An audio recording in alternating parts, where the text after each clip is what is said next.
मैं निवेदन यह करना चाहूंगा, पांचों पतियों की पत्नी द्रौपदी बनी, ये तो विवाह होने के बाद गए थे। युधिष्ठिर ने कहा हम कुछ लाए हैं, सो मैया बोली पांचों बांट के ले लो। ये बात बाद की बात है, लेकिन जो मंडप के नीचे जो फेरे पड़े हुए हैं, जो विवाह की एक पूरी रूपरेखा है, वो द्रौपदी और अर्जुन के ही साथ विवाह हुआ है।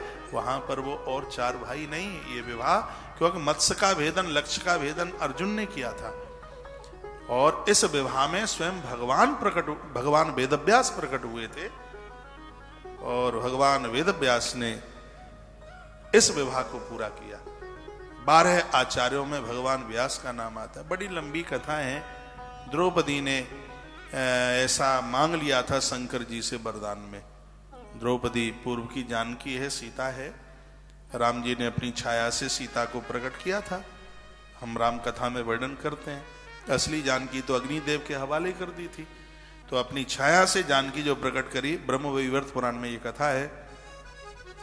तो जब रावण का उद्धार हो गया, असली सीता अग्नि देवता ने राम जी को लाके दे दी, तो छाया वाली जानकी बोली सरकार अब हम कहां जाएं?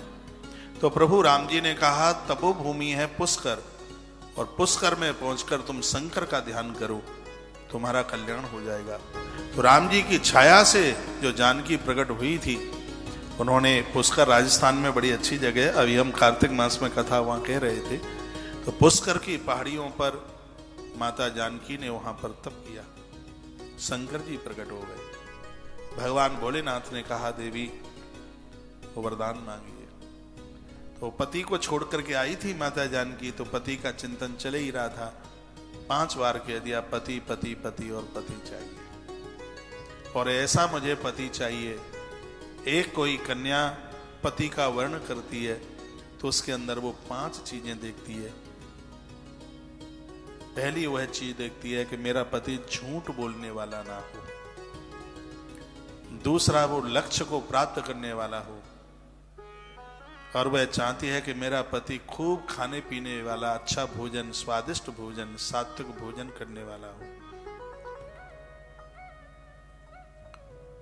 विद्वान हो, और दुनिया में सबसे सुंदर हो।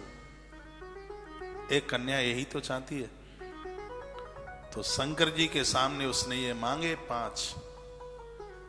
एक व्यक्ति में तो ये सब गुण आ नहीं सकते। तो भोलेनाथ ने कहा देवी तुमने बोला भी है कि 5 पति चाहिए, तो एक गुण के ऊपर एक पति तुम्हारा होगा, और वही छाया से प्रकट होने वाली जानकी द्वापर में यज्ञ से प्रकट हुई, इसलिए इसका नाम यज्ञ सेनी हुआ। राजा द्रुपद ने इसका पालन किया, इसलिए इसका नाम द्रौपदी हुआ। इसने पहले वरदान में मांगा था कि मेरा पति सत्यवादी हो, वो झूठ ना बोले, धर्म में उसकी रुचि हो, इसलिए पति के रूप में उसे धर्मराज युधिष्ठिर मिले। उसने कहा था वो लक्ष्य को छूने वाला हो, इसलिए अर्जुन मिले।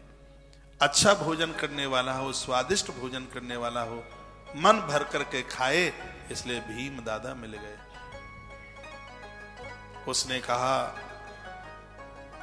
कि बहुत विद्वान हो, नकुल बहुत विद्वान थे, इसलिए नकुल मिले।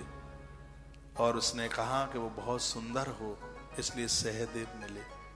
तो एक कन्या अपने पति में ये 5 चीजें देखती है। तो उसने मांगा, शंकर जी ने दिया, और द्रौपदी वो कुंती मैया के मुंह से भोलेनाथ ने बुलवा दिया कि 5 बांट करके ले लो। यहाँ जो भी कुछ हो रहा है वो सब ईश्वर के विधान के द्वारा हो रहा है, लेकिन ये मांगलिक जो विवाह है, यह विवाह भगवान वेदव्यास ने एक नियम पूर्वक इसको पूरा किया था। इसलिए द्रौपदी अर्जुन विवाहे व्यास आचार्य पूज्यामि। इसलिए इन 12 आचार्यों में विवाह के समय पर मंडप के नीचे एक दुल्हा 12 आचार्यों का पूजन करता है, तो उसमें भगवान वेदव्यास का पूजन किया जाता है। और मैं निवेदन करना चाहूंगा, मंडप के नीचे इनके कौन कौन के ये विवाह हुए हैं, जानकार ब्राह्मण दुल्हा के मुंह से, वर के मुंह से ये नाम बुलवाता है। अब वर को तो नहीं पता होगा, ये तो पंडित जी का काम है, वो याद दिलाए, वो बुलवाए। इतने विस्तार पूर्वक जो विवाह हो, अब आप बताइए आनंद नहीं होगा घर में? बहुत आनंद होगा। इतने शास्त्रोक्त विधि से यदि ये पूजन हो जावे तो ये जितने भी वर हैं ये सब इधर उधर नहीं भटकेंगे, धर्म कर्म में अपना जीवन जिएंगे। लेकिन आज समाज में सिगरी चीजें दी नहीं जा रही हैं, वो तो करें क्या, दिया भी नहीं जा रहा है। कोई लेने को तैयार नहीं है, कोई देने को तैयार नहीं है। लेने को तैयार हैं तो उनके शोरूम में ये सब चीजें ही नहीं है। बातें तो दोनों ही तरफ ऐसी हो गई हैं।